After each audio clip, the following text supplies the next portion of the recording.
Hi friends, எல்லாருக்கும் வணக்கம். இன்றைக்கி நம்மளோட வீடியோவில் ஒரு 10 நிமிஷத்தில் ஈஸியாக டேஸ்ட்டாக ரசம் எப்படி பண்ணுறதுன்னு பார்க்கலாங்க. ரொம்ப நல்லாயிருக்கும். நல்லா சுட சுட சாதத்தோட ரசம் ஊற்றி சாப்பிடும்போது ரொம்ப நல்லாயிருக்குங்க. வாங்க இந்த ரசம் எப்படி பண்ணுறதுன்னு பார்க்கலாம். ரசம் செய்கிறதுக்கு ஒரு மிக்ஸி ஜார் எடுத்துக்கலாங்க. இதில் ஒரு முழு பூண்டு இந்த மாதிரி உரிச்சிட்டு சேர்த்துக்கலாம். தோல் எடுக்காமல் இந்த மாதிரி சேர்த்துக்கலாம். இதோட ஒரு ஸ்பூன் மிளகு சேர்த்துட்டு ஒரு ஸ்பூன் ஜீரகம் சேர்த்துக்கலாம். இதோட 4 காஞ்ச மிளகாய் சேர்த்துக்கலாம்.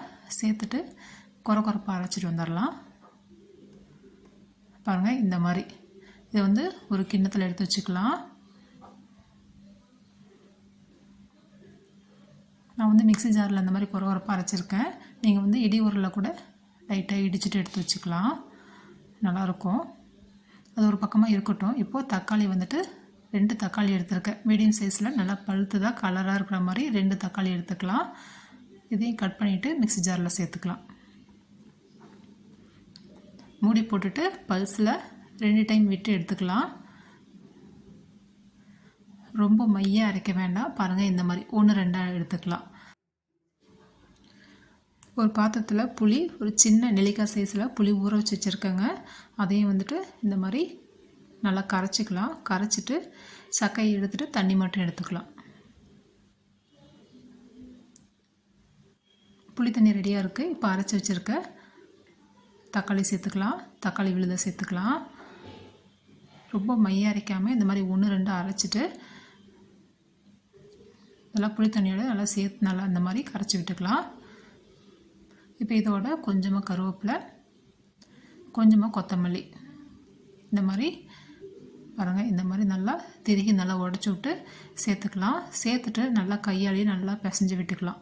புளி தண்ணியில் நல்லா தக்காளி, கொத்தமல்லி, கருவேப்பிலை இதெல்லாம் நல்லா சேர்ந்து வர மாதிரி நல்லா பிசைஞ்சு விட்டுக்கலாம். இந்த மாதிரி கையில் நல்லா கசக்கி விட்டு ரசம் வைக்கும்போது ரொம்ப டேஸ்ட்டாக இருக்குங்க.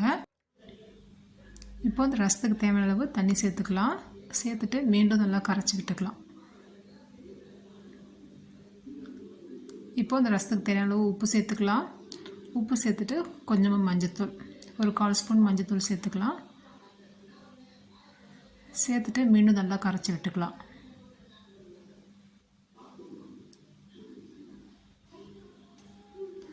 ஒரு பக்கமாக இருக்கட்டும். இப்போ ஸ்டவ் ஆன் பண்ணிக்கலாங்க.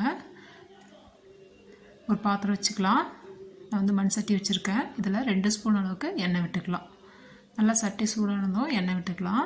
இதோட 1/4 ஸ்பூன் கடுகு, கொஞ்சமாக ஒரு 1/4 ஸ்பூன் கம்மியாக வெந்தயம் சேர்த்துக்கலாம். சேர்த்துட்டு நம்ம அரைச்சி வச்சுருக்க பூண்டு, ஜீரகம், மிளகு, வரமிளகாய் இதெல்லாம் அரைச்சி வச்சுருக்கோம் இல்லையா, அதையும் சேர்த்துட்டு 2 பச்சை மிளகாய் இந்த மாதிரி 2ஆக கட் பண்ணிவிட்டு சேர்த்துக்கலாம். பச்சை மிளகாய் சேர்க்கும் போது ரசம் நல்லா டேஸ்ட்டாக இருக்குங்க. நல்லா மணமாகவும் இருக்கும். இதோட கொஞ்சமாக கருவேப்பிலை சேர்த்துட்டு நல்லா கலந்து விட்டுக்கலாம். நல்லா இந்த எண்ணெயிலேயே நல்லா சேர்ந்து வரணும். நல்லா இந்த அளவுக்கு நல்லா வதங்கினதுக்கப்புறம் கொஞ்சமாக பெருங்காயம், ஒரு 1/4 ஸ்பூன் பெருங்காயம் சேர்த்துக்கலாம். சேர்த்துட்டு நல்லா கலந்து விட்டுக்கலாம். இப்போ நம்ம ரெடி பண்ணி வச்சுருக்க புளி தக்காளி தண்ணியை சேர்த்துக்கலாம். நல்லா கையாலேயே நல்லா கசக்கி விட்டு இந்த மாதிரி கரைச்சிட்டு நம்ம ரசம் வைக்கும்போது நல்லா டேஸ்ட்டாக இருக்குங்க. கண்டிப்பாக ஒரு டைம் இந்த மாதிரி ட்ரை பண்ணி பாருங்கள். இப்போ அந்த ரசத்துக்கு தேவையான நம்ம ஏற்கனவே உப்பு சேர்த்துட்டோம். பத்தலைன்னா நம்ம இந்த டைமில் உப்பு செக் பண்ணிவிட்டு சேர்த்துக்கலாம். நல்லா மிக்ஸ் பண்ணி விட்டுக்கலாங்க. அடுப்பை மீடியம் ஃப்ளேமில் வச்சுட்டு இந்த மாதிரி நுரைச்சி வந்ததுக்கப்புறம் நம்ம ஸ்டவ் ஆஃப் பண்ணிக்கலாம். பாருங்கள், இதுதான் கரெக்டாக இருக்கும். ஒரு டைம் இந்த மாதிரி கரண்டியில் நல்லா கலந்து விட்டதுக்கப்புறம் ஸ்டவ்வில் ஆஃப் பண்ணிக்கலாம். ரசம் பார்த்திங்கன்னா ரெடி ஆகிடுச்சு. ஒரு பாத்திரத்தில் மாற்றிக்கலாம். உங்களுக்கு தொட்டு கூட எந்த சைடிஷும் தேவையில்லைங்க. அப்படியே வெறும் ரசத்துலேயே ஒரு அப்பளம் வச்சுட்டு சாப்பிட்லாம். ரொம்ப நல்லாயிருக்கும். ரொம்ப டேஸ்ட்டாக இருக்கும். பாருங்கள், ரசம் பார்க்கும்போது எவ்வளோ கலர்ஃபுல்லாக இருக்குது பாருங்கள். எல்லாருக்கும் பிடிக்கும். கண்டிப்பாக அந்த ரசம் செஞ்சு பார்த்துட்டு எப்படி இருந்ததுன்னு கண்டிப்பாக கமெண்ட் பண்ணுங்கள் ஃப்ரெண்ட்ஸ். ஓகே ஃப்ரெண்ட்ஸ், இந்த ரெசிபி பிடிச்சிருந்தால் லைக் பண்ணி ஷேர் பண்ணுங்கள்.